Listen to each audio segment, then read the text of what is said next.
кезде бүткүл дүйнө жүзүндө мигранттардын саны кескин өсө баштаган. Бүгүнкү күндө миграция кызматынын расмий берген маалыматына таяна турган болсок, анда чет өлкөлөрдө 700 миңден ашык кыргызстандык бар.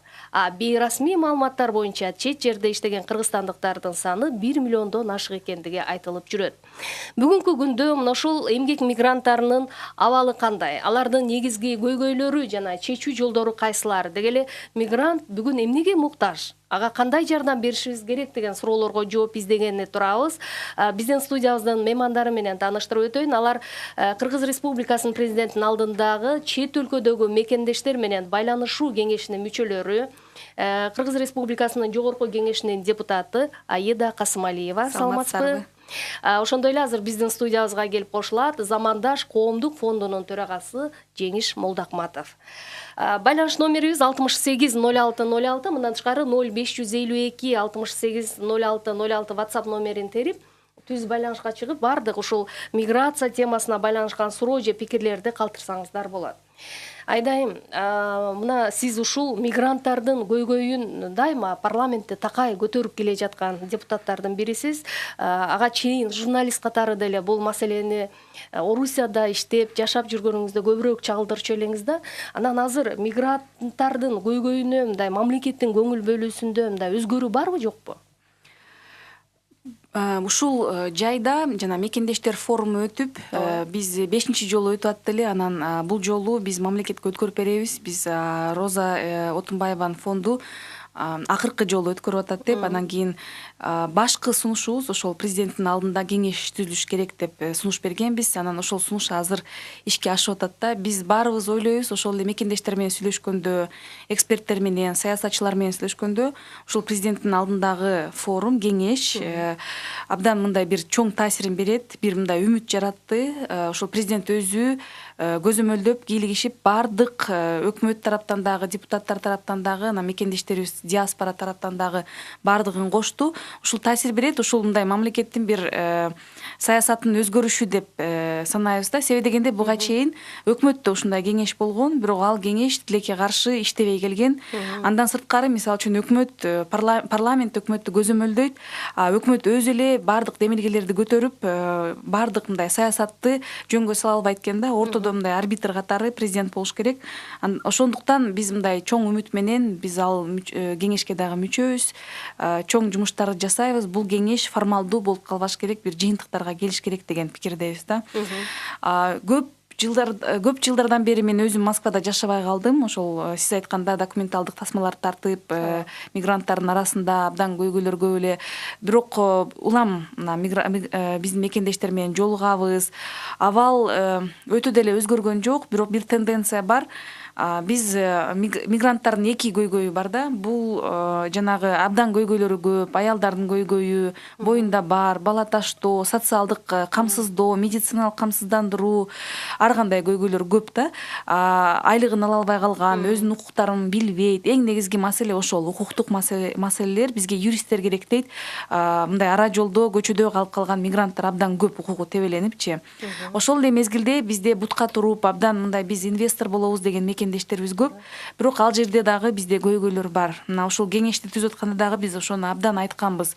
Мисалы үчүн мына сахнада президент өзү катышып, Роза Исаковна катышып, мекендештер форумунда айтып атабыз. Мына экономика министрлиги биздин өзүбүздүн инвесторлорубуз бар, ошолорго шарт түзүп десек, чыксак эле бир аял айтып атат, мисалы үчүн мен келгем бул жака.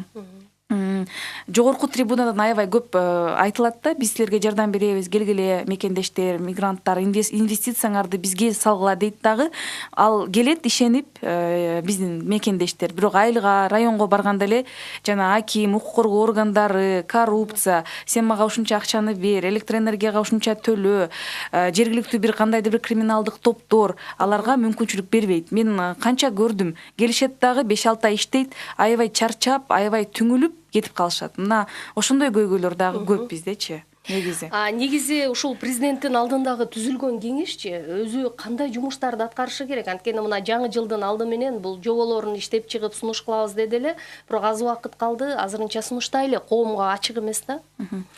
Биз негизи топтолуп бардык, мисалы үчүн өкмөткө тиешелүү мыйзам болобу, жардам болобу, эки өлкөнүн ортосундагы макулдашуулар болобу, ошонун баарын карашыбыз керек. Буга чейин кандай жумуштар жасалды, эмнени жасашыбыз керек. Анан тез арада ыкчам реакция берип туруу да. Мисалы үчүн бир көйгөй болсо, аны тез арада чечүү. Мисалы үчүн парламентке силер мындай мыйзамдын үстүнөн иштегиле, өкмөткө мындай жоболорду тактагыла деген тез арада чечилчү маселелерди координация кылып турчу мындай орган болуп калат да. Анан биз дагы өз ара чогулалы деп атабыз, бирок эң мындай кеңейтилген форматта жайында чогулсак керек. Себеби дегенде өзүңүздөр билесиздер, мигранттар көбүнчө мекендештерибиз бир жыл иштеп, анан жайында кайта башташат да өлкөгө. Ошол мезгилде Ысык көлдө кайра эле жолугуп президент менен ошол жерге мындай так бир чечимдер менен барабыз. Ага чейин өз ара мына жумушчу топ иштей берет да негизи.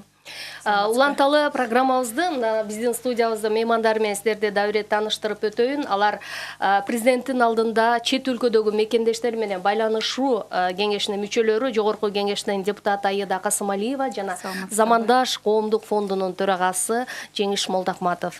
Жеңиш мырза, саламатсызбы? Студиябызга кош келипсиз. Рахмат. Мына жогоруда айдайым ушул белгилеп өттү, бүгүнкү күндө баягы негизги көйгөйлөр кайсы, анан эмнеге көңүл бөлүнүш керек депчи. Сиз дагы бул кеңештин мүчөсүсүз. Буга чейин да мигранттар менен такай иштеп турган партия, коомдук фонддун өкүлү катары азыр сунуштарыңыздарды берип атасыздарбы? Эми мен сөзүм башында алгач Марал радиосуна, анын ичинен сизге, жамаатыңызга терең ыраазычылык билдирем. Анткени мигранттарга тийиштүү кандай маселе болбосун, Марал ошо алдында жүрөт да. Анан кандай көйгөй болбосун, Марал чыгарып жүрөсүңөр. Эми миграцияга байланыштуу Айда Камчыбектин жакшы билет, парламентке чейин маселелер көтөрүп жүрөбүз. Эми ушул эле маселелер кеңеште талкууланат деп ойлойм. Кайсы маселелер? Эми мындай да, биз ушу бүгүн бир 2 күн экен. Биринчи эл аралык мигранттар күнү, бул 2000-жылы Бириккен Улуттар Уюмунун Башкы ассамблеясына бекип атпайбы? Бул майрам эмес. Бул ушу мигранттарды эскерүү, аларга ошо ой чабыт кылып бир кеп кылуу деген маселе да. Экинчи да бир кубанычтуу күн, бүгүн ушу Кыргыз Республикасынын гимнин кабыл алган күн. 18 билесиздер да. Эми миграцияны кеп кылганда тереңирээк карап көрбөйлүбү? Ошо эмне маселелер деп атпайсызбы? Маселе абдан көп. Анын ичинен азыр бир талдап көрөбүз четинен. Жалпы мен кичине басып келет, күйүп калып турмун. Эчтеке эмес. Миграция дегенде дүйнөдө эмне болуп атат деп көрүшүбүз керек да. Анан өткөндө передачаларда ушу кеңештин алкагында талкуулаганда биз жалаң гана мигранттардын ушу миграция багытында жакшы нерселерди айтканбыз да. Ушундай экономикага салым кошкондорду колдош керек, көтөрүш керек депчи. Эми бүгүн экинчи жагын карап көрөлү. Ушу кеңеште карала турган маселелерде көйгөй деп туруп айтып атасыз. Дүйнө ордунда турган жок. Бүгүн ушу дүйнөлүк экономика өскөндөн кийин ушул чоң механизмдин ичинде миграция агымы да чогуу жүрөт да. Бул миграциялык агымды бир да дүйнөлүк мамлекет токтото албайт экен. Анан айтор ушу миграциялык агымдын жакшы жактарын пайдалануу менен айрым мамлекеттер же өнүккөн аткан мамлекеттер экономикасына салымын кошуп атат. Ал эми бизге окшогон мамлекеттер тескерисинче мигранттардын которгон каражатына мактанып, даңазалап, аларды барктап, өкмөтүбүз баш болуп сүйүнүп турган чак, бул уят нерсе. Мына эми ушундай тенденцияда дүйнөлүк тарыхта ушундай экен, бул миграциялык агымды кайсы бир деңгээлде экономиканы көтөрө турган куралы, инструменти катары колдонушат экен да. Бир жакшы кеп кылдык эле өткөн передачада. Айтып ушу айрым мамлекеттер, ушу Жапонияга окшогондор, экинчи дүйнөлүк согуштан кийин кыйрап экономикасы жок болуп кетердин алдында мамлекеттик деңгээлде чечим чыккан. Так эле ошо бизде президенттин алдында кеңеш түзүлбөдүбү? Ушундай чечим кабыл алынат дагы 100 миңдеген мигранттарды Америка Кошмо Штаттарына жөнөтүшөт. Ал жерде элестетиңиз 25 жылдын ичинде 9 миллиард долларга жалпы эсептегенде технологияны Жапонияга киргизишет. Анан аны кайра иштетип, бир жылда 1986 жылы ошол эле 9 миллиард долларга кирген технологияны 58 миллиард долларга кайра эле ошо Америка Кошмо Штаттарына сатышат. Андан кийин түшүнөт миграциянын туура жагын пайдаланыш керек экен деп, булар ошо 100 миңдеген студенттерди, 10 миңдеген илимпоздорду мамлекеттерге таркатышат. Ушу жагы инновацияны, технологияны алып келгиле деп. Мына бүгүн Жапония дүйнөдө эң өнүккөн мамлекеттин катарына кирет. Эми эмне маселелер бар ушу миграция алкагында? Айтор ушу азыр анда дагы талкуулайбыз сиздин оюңузга келгичекти. Айдайым сизден сурагым келип атат да, мисалы азыр Кыргызстанда багы өкмөттүн алдындагы структура бул миграция боюнча мамлекеттик кызмат да. Анан көп учурда ушул кызматтын ишинен мындай сын пикирлер айтылып келип калат да. Анан негизи ушул мигранттардын көйгөйүнө көңүл бөлгөндө мамлекеттик кызматтардын бир аткара турган милдеттерин дагы кайра карап бөлүштүрүп чыгуу вазифасы турган жокпу? Ошол эле учурда мисалы мекендештерибизди колдоого багытталган мыйзамдарды кайрадан карап, инвентаризация кылуу зарылчылыгы бүгүн барбы, жокпу? Бар, туура айтасыз, абдан жакшы суроо. Ушуну жасашыбыз керек. Ушул кеңештин алкагында дагы миграция боюнча агенттиктин жумушуна азыр деле биз канаттанбайбыз, жакшы иштешкен жок. Аябай мындай бюрократия болуп, анан чиновник болушуп. Мындай элестетсеңиз, азыр мына Москвада канча саат канча болду? 6 болсо керек. Биздин ушул мекендештерибиз эртең менен азыр туруп, жумушуна метрого түшүп, жөнөй башташты да. Анан кээде мындай аябай оор абалдар болот. Ошол Москвада, Казакстанда, анан алар документин жоготуп ишип, же болбосо кайрылса бизге жакшы жооп ала алышпайт да, көбүнчөчү аябай бюрократия. Мисалы үчүн депутат катары мен кат жазсам дагы 2 жумада, 3 жумада жооп келет. Анан жөнөкөй мындай акчасы жок, көчөдө калган мигрант кимге кайрылат? Алардын укугун ким чечет? Мындай биз аларга жардам берип атабызбы? Мамлекеттин мындай адам катары бейнеси барбы? Ошолорду биз чечип алышыбыз керек ушул кеңештин алкагындачы. Анан агенттиктин мисалы үчүн биздин бюджетибиз жок дейт. Мисалы үчүн райондордо аларда чын эле же алар чоңураак бир органга айланышы керек. Облустарда алардын өкүлчүлүгү жок. Мисалы үчүн бирок бизде мына Баткен, Жалал Абад, Оштон көп чыгып кетишет көбүнчөчү. Аларды даярдаш керек. Даярдаш керек дегенде кандай? Ошол жок дегенде бир маалыматты бериш керек. Ушундай барсаңар, бул жака барасыңар, айлыгыңар ушунча болот, сак болгула өзүңөр деген маалымат болуш керек да. Андай жок, баары чаржайт. Ошол жактан алганда биз дагы деле натыйжалуу иштебей атабыз. Мен бүгүн бирок бир маселеге кайрылгым келет да. Кече дагы мына макала жаздым эле, азаттыкка кайрылуу жасап, биз азыр мына мигранттардын балдары бизди ойлондурат. Ошол жактан дагы мындай кантип биз кол кабыш кылып жардам бере алабыз деп мына көбүнчө аял депутаттар дагы ойлонуп атабыз да. Негизи азыр мына 119 миң бала деп бир иликтөө жүргөн. 119 миң баланын эки атасы дагы, апасы дагы миграцияда. Интернаттарга барсаңыздар, биз азыр мына интернатты жоёбуз деп атабыз. 95%, 90% ошо эки ата-энеси же бир ата-энеси бар. Жетим эмес балдар, бирок аларды ошол ата-энеси эмнеге интернатка берет? Себеби дегенде курсагы ток болсун, жок дегенде 3 маал ысык тамак ичсин, чай ичсин, ошол жерде мамлекеттин кароосунда болсун деп таштап кетет да, чыгып кетет.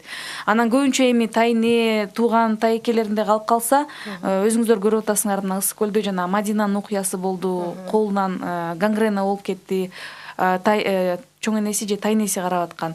Кайыңды дагы окуя, ал эми биз аны кайтарып ошол өмүрлөрдү кайтарып бере албайбыз да, кайтара албайбыз.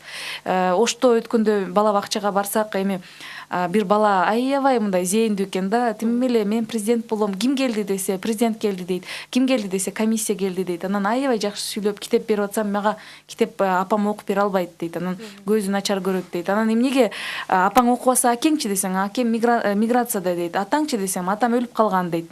Анан апасы аябай мындай ошондой балдар көп да, алардан биздин келечегибиз аларчы. Эгерде биз аларды жакшы карасак, ошол балдардан аябай жакшы мындай биздин чыкмак да балдар. Бирок биз карабай, алар кээде ур-токмокко алынып, зомбулукка алынып калып атпайбы?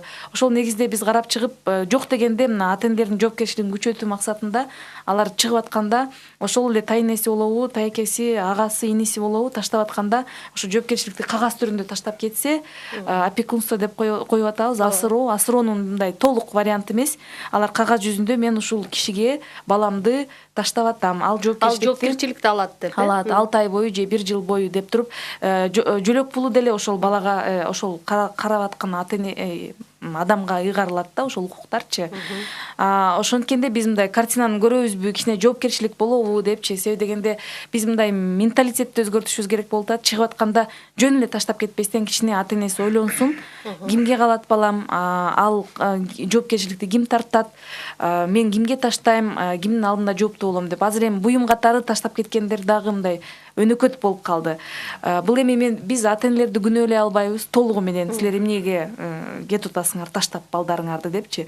Бирок ошол эле мезгилде бир аз болсо дагы жоопкерчилик болуш керек. Антпесек жанагы Ибрагимдин окуясы болду. Мына Кайыңдыдагы 2 жашар бала өлүп калды, көз жумду. Биз бул өмүрлөрдү кайтара албайбыз да. Ушундай көйгөйлөр болуп атат. Бул өтө маанилүү маселе болуп атат да. Айдайым аябай туура көтөрдү.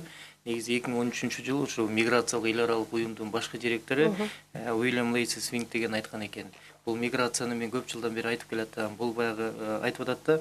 Бул ушу бир нече аспектлерден турат. Бирок мен ушу акыркы сөзүм бул айласыздыктан чыккан, айласыздыктан келген миграциялык агым деп атат. Эмнеден? Анткени ал айтып атат, ушу мамлекеттерден чыгып кеткен жарандар же согуш болуп атканда, кысым басым болгондо, же болбосо үй бүлөсүнүн курсагы аш болбош үчүн чыкканга аргасып болуп атат деген ушу айласыздыктын айынан келип атат. Эми жана мен да кичине күйүп сүйлөй албайтым эле.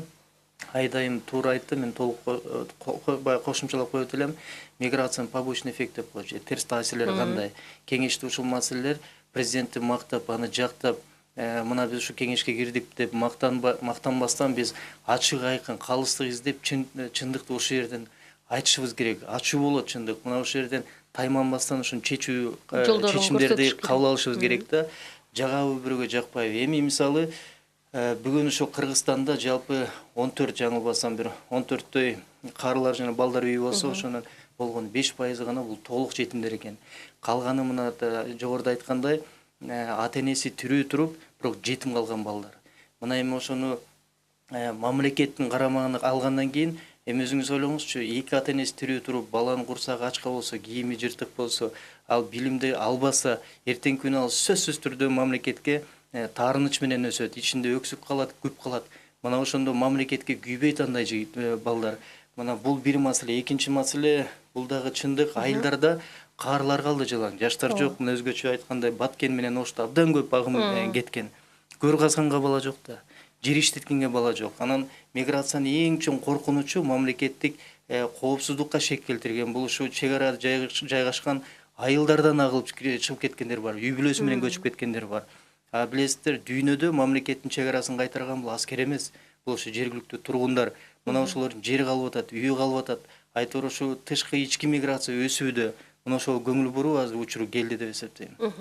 Уланталы программабызда бизге WhatsApp аркылуу келген да бир топ суроолор бар. Жана азыр түз байланышка чыккан угарманга кезек берем. Саламатсызбы? Саламатчылык, өзүңүз тааныштырып койсоңуз. Бишкектен жалатам, атым Бөлтүрүков Акыл. Акыл мырза, угатабыз. Биринчиден Маралдуу радиосуна рахмат. Силер көптөн бери угушат миграциядагыларда. Силердин радиону укканга угарманга тарайтайын. Силер бүгүн биринчи миграциядан дагы бир кызматкерин чакырып алсаңар болмок дос болгочу. Алардын да оюну, момош аларда да бир бийликке таарынышы бар, же бийлик тараптан бир көйгөйлөр жаралган. Алар бийликке таарынчы болбойт, алар өкмөттүн структурасында өздөрү бийликте отурушат эмеспи? Бийликте отурган менен может бийлик аларга баягы атын коюп койломо, бюджетин жакшы карап бербей аткандыр. Ал маселени да карасаңар болмок. Экинчиден айда кызыбызга дагы иштерин ийгилик каалайбыз. Жакшы жүрүп атышат. Жеңишти дагы мына угуп атам. Замандаш көптөн бери ушу миграция менен иштеп келе токтоп калдыңар эле. Кайра улантып турсуңар, азаматсыңар. Иштегиле көйгөйлөр көп эми. Калуу тилектериңиз? Жок, мен сунушу менен айтып коеюн, ошо замандаштарга чоң рахмат айтайын дегем да. Ушундай көйгөйлөр менен көп чыксаңар. Рахмат сизге. Кийинки бизге келген да суроолор өтөлүүчү. Мекен карт боюнча көп угармандарыбыз аябай сурап атышат. Ушул эми ишке ашып кетеби? Бул Кыргызстанга биздин экономикалык өнүгүүгө салым кошууга мүмкүнчүлүк түзөбү деп сурашкан. Кыска эле жооп берип койсом, бул өзү миграция жана кызматы жооп берип келет. Мигранттар деп кыска ат коюп алышкан. Бул мындай көйгөй болуп атат да, көбүнчө биз мекендештер деген ким? Анын аныктамасын жана мыйзамды биз карап текшерип көзөмөлдөп атканда, ал 3-4 жыл мурун жазылган мыйзамда. Анан кечээ биз мына социалдык комитетте да карадык ал боюнчачы. Жакшы абдан ойлор айтылды. Ал жерде мекендештер дегенде биз кимди мекендештер дейбиз? Жарандыгы россиялык же казакстандык болуп калган. Көбүнчө эми 500 миңдей адам Россия жарандыгын алган. Бирок алар биздин мекендештерибиз да. Алар Кыргызстанга келгенде инвестор катары дагы жөн эле инвестор катары мамилени күтпөйт, мекендеш катары мамилени күтөт. Аларга бир жеңилдиктер болуш керек. Ошонун бир механизмдерин иштеп чыгышыбыз керек. Алар мисалы үчүн келгенде балдарын көбүнчө мына мен байкадым да, славян кыргыз орус славян университетине да беришет экен. Себеби дегенде мисалы үчүн өздөрү Россияда жашайт да, Красноярскта жашайбы. Бирок балдарын Кыргызстанда окуткусу келет, жогорку окуу жайда. Анан келет да, алар чет өлкөлүк жаран катары мисалы үчүн контрагын төлөшөт. Чет өлкөлүк жаран катары поликлиникага барышат. Ошондой бир маселелер бар да. Мекенкарт ошол жеңилдетип, аларды мисалы үчүн кайра Кыргызстандын жарандыгын алгысы келсе, же болбосо бул жерден үй алгысы келсе, аларга бир жеңилдетүүчү бир форма да. Аны биз тездетишибиз керек. Азырынча мыйзамдык базасын даярдап атабыз да. Бирок мына 2 жылдан бери эле айтылып келет, мекенкарт, таза коом депчи. Бирок жасалган жок да. Тездетишибиз керек. Ушул кеңештин алкагында да бир жыйынтык болуш керек. Эми ачыгын айтканда, мага айрымдар таарынбастыр, азыркы өкмөт менен мекенкарт кириши оор. Анткени мекенкарттын ичинде камтылган көптөгөн бир сунуштарды дагы ушул мигранттар өзүлөрү айтып келатат. Бияк Бишкекке чейин келип, өкмөт менен жолуккан учурлар болгон. Айтты, кагазын киргизди, укпай коюшту да. Бирок мекенкарт бул учурдун талабы. Анткени чынында бүгүн ушу 1 миллионго жакын биздин замандаштар сыртта жүрсө, ошонун 90% Орусияда болсо, 640 миң деп жүрөт, ушу расмий булактарда жарандыкты алып алган. Анан эми алар ошо Орусиянын жараны катары же ишкерлик кыла албайт, же билим ала албайт, же жөнөкөй эле мамлекетте жүрө албайт. Мына ошолорго жеңилдиктер карап берүү боюнча атайын ушундай ыкма киргизилген. Бул мен ойлойм ушу кеңеште каралып чечилет болуш керек. Бүгүн мигранттардын эл аралык күнү, буга байланыштуу биз негизги мигранттардын көйгөйлөрүн талкууга алып жатабыз. Студиянын меймандары жогорку кеңештин депутаты Аида Касымалиева, Замандаш коомдук фондунун төрагасы Жеңиш Молдахматов. Бизде радиодон гана укпасаң, Facebook, YouTube аракчаларынан дагы онлайн режимде көрсөңүз болот. Кийинки угарман, саламатсызбы? Угатабыз сизди. Каныбек мырза. Алло. Каныбек мырза, кулак сизде, айтыңыз. Мен жана Аида башында жакшы айтып кетти. Мунугу Россиянын гражданствосын же Казакстандыкын алып келип Кыргызстанга келип, четте дальний зарубежден келгендер да келип ушул жерге иштейбиз, жана абдан тоскоолдур чоң болуп атат да. Анан эгер дооруп калса, больницага барса, же поликлиника көрсө абдан чоң жана сен башканын гражданствосын деп чоң акчаларды требует этип атышат. Анан коррупция менен ушул жактарды карасакана болот жогорку кеңеште. Анан кийин Арменияда мына диаспора министрлигинде парламентте этникалык өзүнүн улутун абдан көп көз коймойт атат. Биз болсо бир карамушкадан коркуп эле ушул маселени көтөрбөйбүз да. Улуттук кыргыз мигранттарга биз күйүшүбүз керек. Анан кийин мына дагы бир акыркы айтар нерсем, бизде азыр жакшынакай эле мына Сокулукта чоң трикотажный фабрика курулган атат, ошол жерге жаштар жок болуп атат, баары кетип калып атышат. Себеби дегенде бизде аттары ушу миграцияны лоббирует өткөн адамдар да пайда болду да, азыр Өзбекстанга тартып кетип атат кыргыздын жаштарын. Ушул жака көңүл бурсаңар, мына Оштодагы чоң фабрика курулат деп атат. Ушул жака жаштарды кетирбеген аракет кылбайлыбы? Миграцияны даңазалай бербестен, жана жеңиш айткандай, миграциянын жаман жактарын эске албайлыбы, мактанбастанчы. Рахмат сизге. Туура, бул идеологияда Каныбек мырзага кошулам. Мисалы үчүн, мына айылдарды кыдырганда жай мезгилинде сиз айтып атпайсызбы, жана оор казганга, чөпкө жакшы эле мындай айлыгы кандай 10 миң сом, 15 миң сом айлык төлөп берем деп издешет да. Азыр карасаңыздар, жумушсуздук дейбиз, бирок баары бир мындай жарнамаларды карасак, жумуш көп эле да. Бирок эмнегедир биз аябай көнгөнбүз, ошол эле Баткенден, Жалал Абадтан, Оштон, Ысык көлдөн дагы абдан мындай чоң агым менен кете берет да. Бир адам барат дагы чакыра берет. Миграцияда жакшы экен депчи. Ал жакта биринчиден ден соолугун жоготуп атышат. Экинчиден үй бүлөсүнөн алыс. Биз жана кесепеттерин айттык. Кеде ал үй бүлөгө да кедергисин тийгизип атпайбы? Аябай тийгизип атпайбы? Үй бүлөлөр бузулат, барып туруп башка аял алат, бул жерде башка күйгө тиет, ошондой ажырашуу болуп атат. Эми мындай бул жашоонун нугу да. Анан бул жерде деле бар ошондой жумуштарчы, 15 миң, 20 миң болобу? Карасаңыздар, Бишкекте канча кафе көп. Аларда ким иштейт деп мен аябай таң калам. Ашпозчулар керек. Бирок байкасак, ошол Москвада иштеп келген ашпоз окуучулар ошол жерде иштеп атышат. Бирок биз намыстанабыз кээде, бир мындай психологиябыз бар. Мен Кыргызстанда мисалы үчүн көчө шыпырбайм, мен Кыргызстанда курбайм депчи, үй курбайм деп, же болбосо башка бир жумуштарды, кара жумуш жасабайм деп. Бирок Россияда азыр мына рубль менен сом теңелип калганда эмне пайдасы бар дейм да, барып кыйналып аябайчы бир бөлмөдө 30 адамдан жашап, анан анын 90%-ын Кыргызстанга жөнөтүп, мигрант болуунун эмне пайдасы бар? Бул жерде эле иштесе болбойбу? Айылда эле жашап жана фабрикаларга биз эми аны мындай идеологияны өзгөртүшүбүз керек. Ал жакта жакшыраак экен деген мындай ой сиңип калганда биздечи андай дагы маселелер бар. Мен эмне пайдасы бар айтайынбы айдайм. Бул ушу айтор ушу үй бүлөдө бир 5-6 бала болсо, ошонун бирөө эрке өсөт экен да. Атасы менен энеси акчаны берип, оозуна тамак салганда ошо абдан эрке өсөт экен да. Ата энеси жок болсо ал бала жашоосу токтоп калчудай. Айтор ушу өкмөт, эми мен жалпы өкмөт деп эле айтайын, жалпы элге атасы да энеси болуш керек болчу да. Тилекке каршы андай эмес. Бүгүнкү күнү мигранттар деген өзү жагымсыз сөз. Ушу бизде сыртта жүргөн замандаштар, мекендештер атанын, эненин ролун ойноп атат да. Мына жакында эле ушундай кагаздарга чыгарып алып, өкмөт болгон маалыматтык сайттарга чыгарып мактанды. 2017-ге караганда январдан октябрга чейин 1 миллиард 800 миллион сом доллар биз алдык 7%-га көбүрөөк деп. Өкмөт жада калса короосуна чыгып башын ийип жана жапондуктардай болуп мигранттардын алдына ийилип туруп кечирим сураш керек. Анткени ушу мигранттардын которгон каражаты негизинде экономиканы кармап келатышат. Башкача айтканда бүгүн өкмөт эрке балага айланды да. Анан айтор кээде ойлонуп кетем, ушу же балабы же кызбы депчи өкмөттү. Анан мындайда эмне үчүн агылып кетип атат? Көбүнчө ушу чет мамлекетке. Анткени Кыргызстанда орун жок болуп атпайбы? Бош орундарды ким ээлеп отурат? Мына азыр аябай чоң орчундуу маселе чыгып атат. Китаизация деген, Мына Кытайларга чыгабыз деп чоролор чыгып атат, канча деген уюмдар чыгып атат. Көчө Кудурет Тайчыбаровду дегенде сурак алып чыгышыптыр теги УКМКдан. Кыргыздардын ордун, же биздин жарандардын ордун Кытайлар ээлеп атпайбы? Ошол эле Бишкек ТЭС боюнча мына депутаттар өзүлөрү билет, 200 Кытай иштеген экен. Эми элестетиңизчи, жолдо жалаң Кытайлар иштеп атат, базарда жалаң Кытайлар иштеп атат, Оштогу базарда жалаң Кытайлар иштеп атат, эки жакка бастан Кытайлар иштеп атат. Биздин жарандардын ордун баскан башкалар болуп атат да.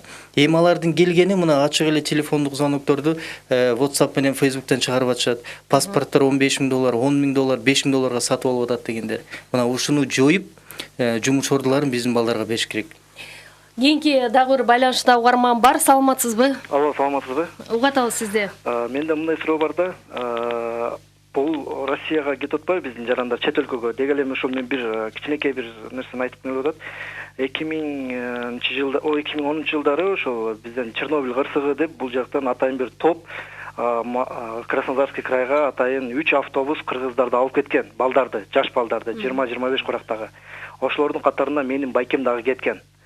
Ал жерден бояктан сунуш болгон, ушундай жумуш сонун тим эле айлыгы ошол кезде 25 миң, 30 миң рубль депчи. Ошончо кыргызды алып барып туруп, ошол жерге алып барып чечендердин колуна салтер салган. Ал жерде мына биз ошо байкебизди 2 жыл жоготтук.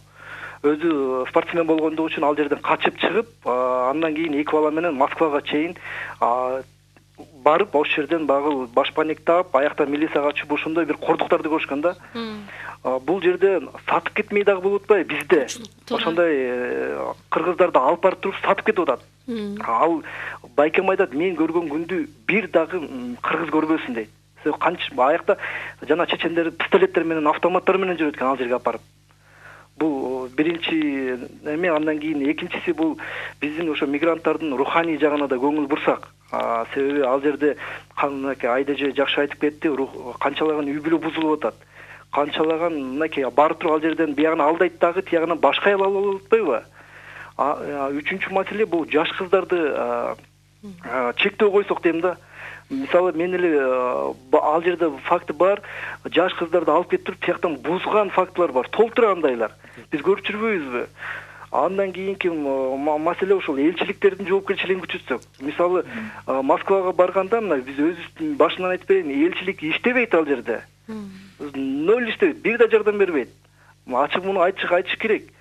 ошон бир сунушум бар эле, ошо биздин мигранттардын руханий жагына дагы көңүл бурсак. Рахмат. Рахмат сизге. Биз да кече комитетте карадык.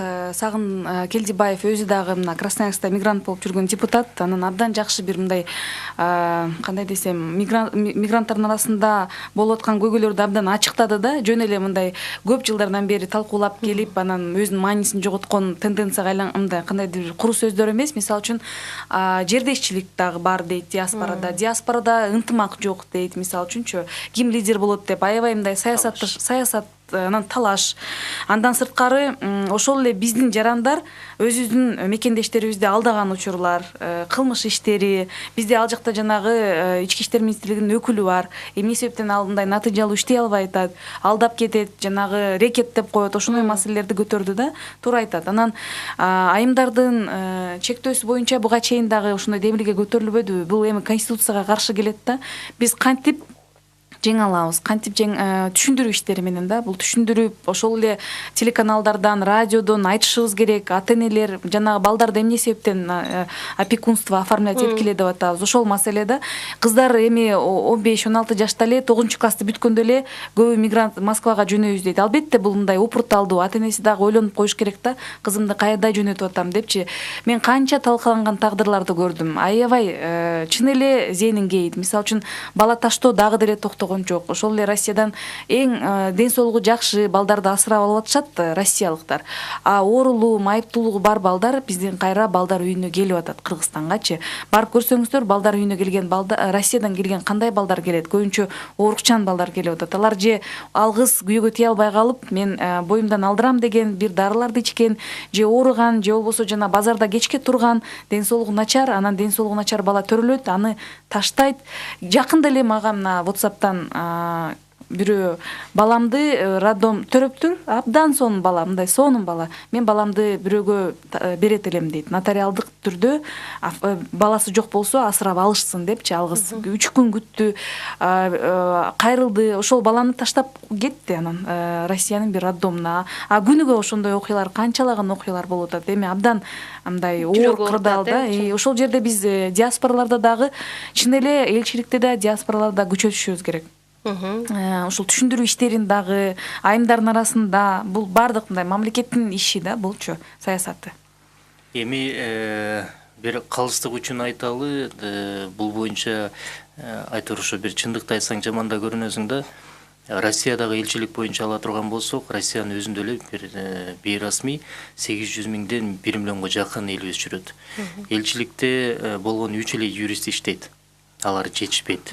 Миграциялык кызмат боюнча буларда байкуштардын мына былтыркы бюджети 59 болуп бекиген, быйыл деле ушу 60 миллион тегеретеси менен бекиди. Кызматкерлердин саны 44, анын 9-у Орусияда иштейт.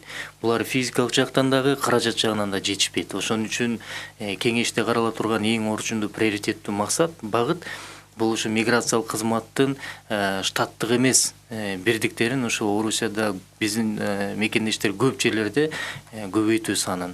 Жок дегенде баягы коомдук башталышта дегендей аларга макам берүү. Жогорку кеңеште эң бир карала турган негизги нерсе, көйгөйлүү маселе бул ушу миграциялык кызматка бир күчтүүрөөк макам берүү, алардын ыйгарым укуктарын көбөйтүшүбүз керек, бюджетин кеңейтишибиз керек. Эми мындай да, мына ВВП азыр 7,5 миллиард болсо, ошонун 3төн 1-ин ошо мигранттар берип атат.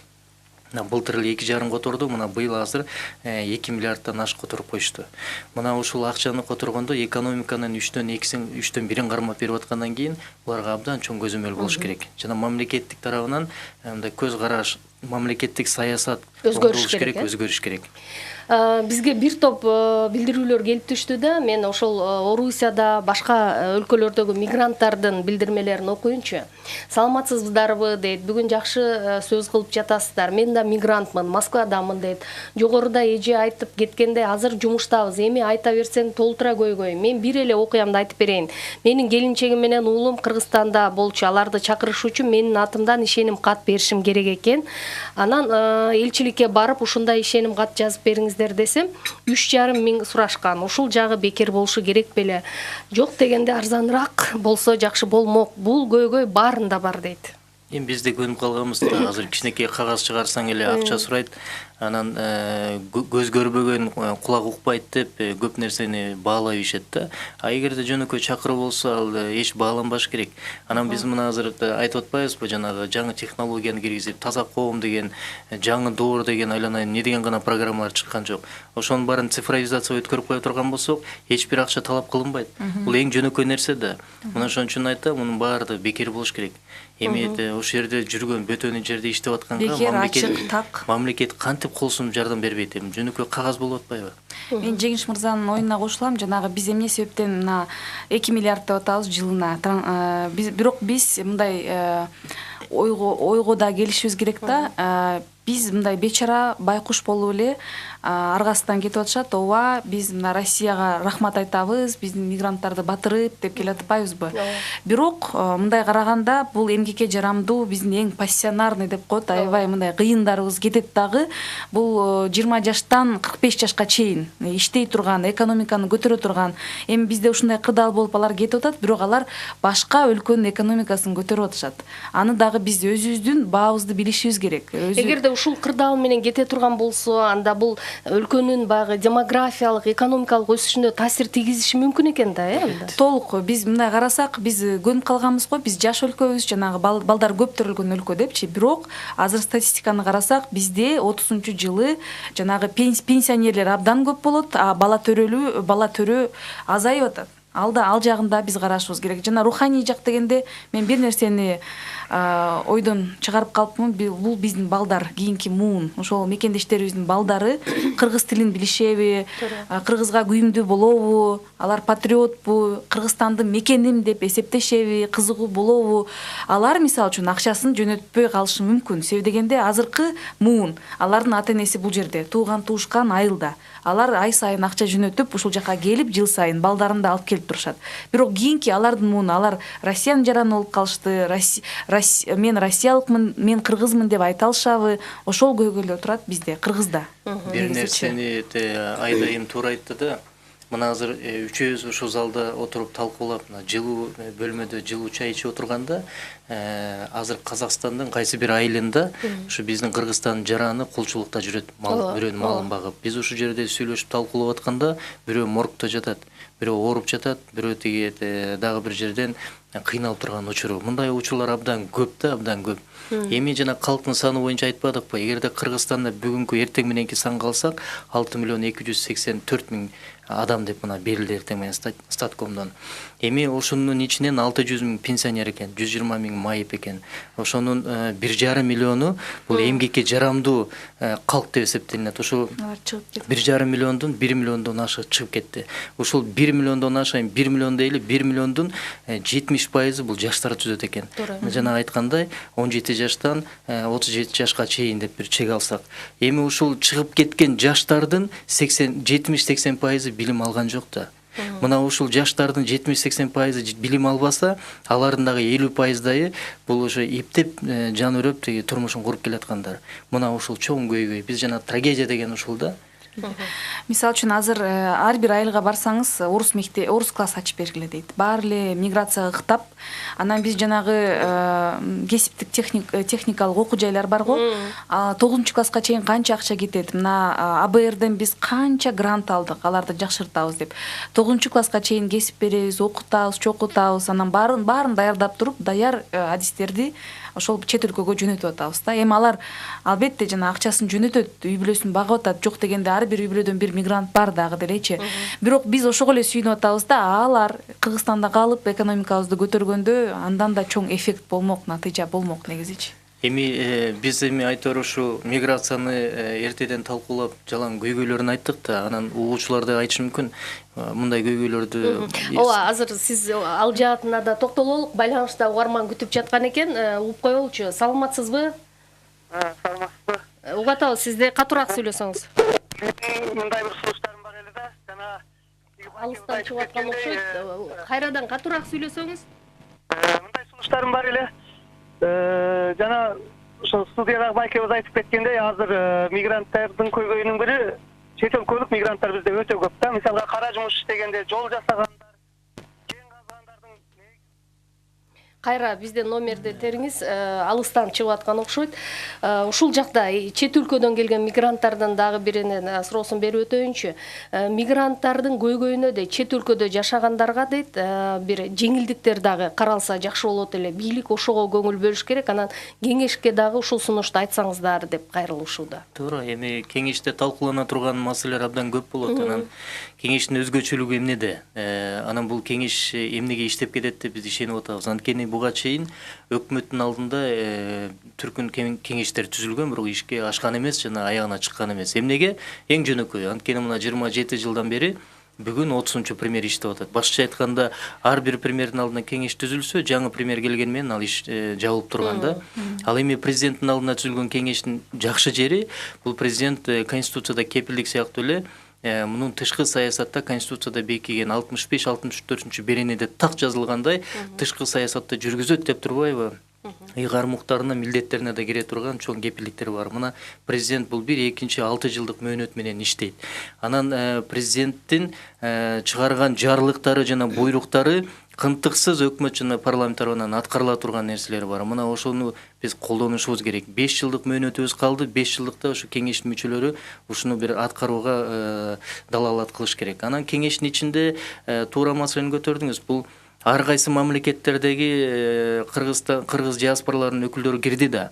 Мына ар бирөө өзүнүн программасы, сунуштары, долбоорлору менен келет. Ошолор баягы мындай бир консолидация болуп бирдиктүү бир программа иштелип чыгат деп ишенем. Алар жон териси менен сезет, билет, өзүлөрү билет да, өзүлөрү. Угатабыз сизди. Саламатсызбы. Саламатчылык, өзүңүз тааныштырып койсоңуз. Кайда Бишкектен чалып атабыз. Айдайым сиз жогорку кеңеште отурасыз. Азыр байкасаңыз, бизде акыркы жылдары студенттер азайып баратат. Мектеп бүтүрүүчүлөрү негизги тест тапшырат дагы, тесттин жыйынтыгы начар чыкканынан, жана коллежге тапшыргандан уялып, бүт бары Москвага, чет өлкөгө чыгып баратат. Анан чет өлкөгө барганда ошо бүтүрүүчүлөрдүн жашоосу кандай болуп атат? Алардын көз карашы, мындай психологиясы алар башкача чоңоюп атат. Ал жагына көңүл бурсак. Анан экинчи маселе бир эле абдан туура маселени көтөрдү. Биз ушуну байкап, бул чоң көйгөй да. Көбүнчө жана ОРТни тапшырбаш үчүн эми айылда жана балга жетпей калат, жогорку окуу жайга тапшыра албайт. Анан алар барганда кара жумушка кептелет да. Жогорку, мисалы үчүн айлыктарды ала алышпайт, жакшы айлык ала албайт андай жаштарчы. Барып эле жана билими начар, билими тайкы болот дагы, барып анан өздөрү дагы жаш ар кандай көйгөйлөргө тушулуп калып атышат. Бул биринчи маселе. Экинчи маселе 9-класстан эле токтотуп коюп атышат. Мен ОРТни тапшырбайм, ОРТдан баары бир жакшы бала албайм. 9-ду бүтпөй да кеткендер абдан көп. Мына Мирлан Женчороевдун мыйзамы бар. Азыр биз ал мыйзамды мына жакынкы арада жогорку кеңеш карай турган болуп атат. Бирок анын мыйзамы ошол 9-классты сөзсүз бүтүш керек. 9-классты бүткөндө 11-классты дагы бүтүш керек. Эгер 9-ду бүтүп жана колледжге тапшырам десе, ал жакка барыш керек. Бирок 9-ду бүтүп эле кетип калган жаштар болбош керек да. Алар мына статистиканы карасак, криминалдык дүйнөгө, башка жакка кетип калып атышат ошол жаштарчы. Биз аларды упускаем да. Угатабыз сизди, саламатсызбы? Алло, саламатсыздарбы? Кулак сизде. Assalamu alaikum, урматтуу коноктор. Саламатсыздар. Аты жөнүңүз? Атым Бектемир, Бишкектен чалып.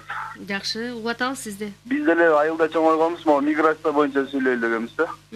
Айылда азыр таптакыр жумуш жок да. Кышында айрыкча жаштар кыларга эчтекеси жок болуп калат да. Жазында деле иштесе деле мисалы полиода иштейт, ал өзүнүн эмгегин актабайт да. Анан көбүнчө миграцияны токтото албайсың азыр, ушундай кубулуш миграция бүт өлкө Россияга. Ары океандан ары да кетип атат да. Бул жерде өкмөт жакшы иштеш керек го дейм. Өзүнүн ишкерлери алды уже бутка туруп калды. Ошолорду чакырып, налог жагынанбы же башка жагынанбы жумуш менен кайсы жерде удобство болсо, миграция ошол жака ага берет экен да. Ошондой эле кылса деген ойдо өкмөттөн эле жардам ушул налог жагынан азайтып, же дагы жер таап берип, мына жер турат, мына трансформация кылып берип, моундай мындай ишкана болсо ачкыла кепилдик болот деген болсо, ошол жерде условия болсо, ошол жерде кыргыз жарандар. Жана туура айтасыздар, в основном ишке жарактуу маалында чыгып кетет, кийин картайганда келет, бул эртең мамлекет үчүн эле оор түйүш болот го дейм. Эрте пенсия чыгып алат, акчаны берип алып тур. Бүтү ошо менен. 2016 жылы мына Айда Камчыбековна жакшы билет. парламентте абдан чуулганды иш көтөрүлбөдү, комиссия түзүлдү, азыр алдын айынан абакта отургандар көп. 2 премьер отурат Бишкек ТЭЦ боюнча. Бул 6 миллион долларга Бишкек ТЭЦтин бир эски котелун бузганга, демонтаж деп коет, бузганга 6 миллион доллар жумшалат дагы Кытайдын жарандары тартылып келген. Амне биздин жарандар ошо жөнөкөй турган нерсени бузганга алы жетпейт бекен деген маселе да. Мына ушундан улам бизге кетип атат да. Эми биз жанатан бери миграциянын терс жактарын, жакшы жактарын айтып атпайбызбы, Эми угармандар да суроо берет да. Эми муну баары эле сурасаң айтып берет миграция боюнча. Азыркы Кыргызстанда жашоону айтып берет да. Чечүү жолдору кандай, эмне деген маселе чечилиш керек? Жана башында сурагандай, бүгүн эң орчундуу деген бул миграцияга, мигранттарга тийиштүү бул социалдык төлөмдөр. Бул медициналык камсыздандыруу, бул пенсиялык фонд, бул өмүрүн камсыздандыруу, бул ошо каттоодон баштап алардын жүрүм туруму укуктук жактан колдоо. Мына биз жакында төрага кирип чыктык парламентте. Ал жакшы сунушун айтты да, биз ушул дейт юридикалык кеңешмелерди Россиядагы эң чоң шаарларда түзгөнгө азыр аракет кылабыз дейт. Ошол эле кезде миграциялык кызмат кеңешке сунуш берип атат. Биз ушу миграциялык кызматтын өкүлдөрүн көбөйтөлү деп. Мына ушундай маселелер каралышы керек. Анан айтор бүгүн дүйнөдө эң көп миграциялык агым болгондо дүйнө жүзүндө бүгүн 90-95 миллион легалдуу мигранттар тегеренип жүрөт экен. Муну биз токтото албайбыз эч убакта. Бирок ушуну жакшы нукка салганга эки жолубуз бар. Биринчиден ушу сыртка чыгып аткан мигранттарга жок дегенде өкмөт тарабынан биз жана миграциялык кызматтын ыйгарым укуктарын көбөйтөлү дегенибиз, ушу тийиштүү мамлекеттер менен же өкмөт аралык келишимдер түзүп, чоң трансулуттук компаниялар бар. Ошолордун келишүү менен аларга биздин жарандарды жиберүү. Жок дегенде тажрыйбалуу биздин жарандар кайтып келет. Жаңы билим, жаңы илим, технологияны биз импорттой алабыз. Да. Андан тышкары мына бизде абдан жакшы жигердүү жаштарыбыз бар. Мына ошолорду жогорку окуу жайларга барып окутушубуз керек. Биз барып аларды чоң компаниялар менен сүйлөшүп, Түштүк Корея менен Турция менен болбодубу? Ошол сыяктуу иштерге далалат кылыш керек. Азыр кеңештин алдында бир талкуулай турган орчундуу маселе, Ош базарынын тегеретесинде бүгүн абдан көп фирмалар пайда болду. Жана маселе көтөрбөдү, мен бир тууган агам автобус менен алып кетип, анан чечендерге колго берип койгон деген. Мына кулчулук боюнча жакын бир ай боло элек. Эки жолу автобус менен барды дагы 40 градус суукта автобустун же печкасы иштебейт. Жолдо бузулуп калып калтырып коюп койду. Мына ошолорду жөнгө салыш керек. Мунун баары ошо коррупция да. Кечиресиздер, укук коргоо органдарына кайрылгым келет негизичи. Алар мына келгенде жерди трансформация кылып андай жасап беришкен жок азыр эч кимчи. Эч ким мындай шарт түзгөн жок. Ар бир аким ошону колго алыш керек да. Биз мына инвестицияны тартабыз деп атабыз. Биздин мекендештерден ашкан инвесторлор жок да. Бутка туруп калган инвесторлор бар. Азыр эң кейиништүүсү алар Өзбекстанга кетип атышат. Өзбекстанда жакшы шарт экен, мен ал жакта фабрика ачам деп. Көпчүлүк мигранттардын акчасын биз той аштарга жумшап жатабыз дейт. Ошондуктан алардан келген каражатты башка өлкөлөрдөй кылып эле инвестициялык фонд же бир орток ишканаларды түзсө болбойбу деген угарман. Болот, эмнеге болбойт? Мына 3 жолу, ушул жылы 3 жолу ошо Орусия менен Казакстандан, анан Туркиядан мигранттар келди да. Келип өкмөткө бир нече жолу мен жана айтып атпам, папка менен сунуштар киргизди. Алар эки гана нерсени сурашты. Бизге жеңилдиктер карап берип койгулачы дейт. Бизге кепилдик фондуңардан дагы, Кыргыз-Орус фондунан да кредитиңер да кереги жок. Биз капиталды алып келели деп атат.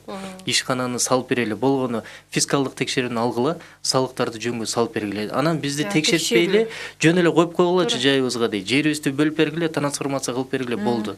Биз ошо биз Орусияда жүргөн, биз каякта иштесек ошол жакта жүргөн мекендештерди ала келип, бияка орноштуралы, жумуш орун түзөлү, анан Made in Кыргызстан деген бренд менен кийим кече болобу продукцияны сыртка чыгаралы дейт ээптин алкагында. Бирок маселен, мисалы үчүн жерди трансформациялаш азыр 1 жыл, 2 жылдап кетет. Эч ким чечип бере албайт. Өкмөт эмне кылды дебесизби? Өкмөт 2,5% салыкты көтөрүп койду. Мына мен ошол эле мекендештер форумунда мисалы үчүн Панкратов менен тааныштырып коеюн ошол аялды депчи десем, Ош базарда ачкан экен.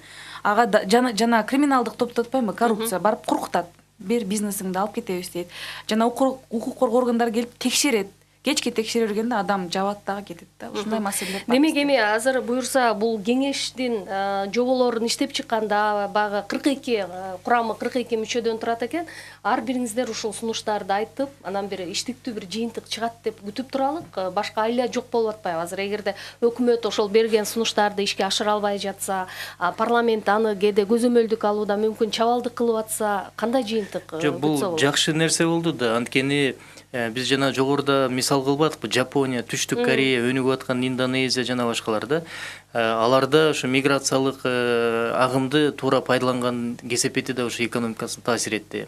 Мына буреки кеңештин түзүлгөнү президенттин алдына бул өтө туура чечим болду деп эсептейбиз. Өкмөттүн алдындагы иштеген жок да.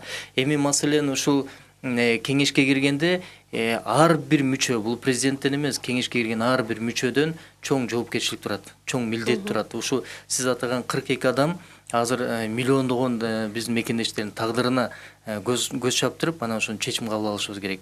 Президенттин алдына албетте, президенттин алдына киргендечи биз ушундай адатка айланып алганбыз да. Президенттин алдына киргенде бөжөңдөй калып, аны мактай калып, ага тиги жагалдана калып, анан укмуш сөздөрдү айткандан алышпашыбыз керек. Кирдикпи кеңешке, жооптуу ушу чоң маселелерди көтөрүп, тийиштүү кагаздар кабыл алып, анан чечимдерди бирдиктүү кабыл алышыбыз керек. Чоң рахмат. Бүгүнкү биздин талкуубуздун катышуучулары Жогорку кеңештин депутаты Аида Касымалиева, Замандаш коомдук фондунун төрагасы Жеңиш Молдахматов болду. Ушуну менен бүгүнкү Айлампа программасынын мигранттардын эл аралык күнүнө арналган чыгарылышын жыйынтыктайбыз. Кайрадан эфир аркылуу жолукканча саламатта болуңуздар. Рахмат.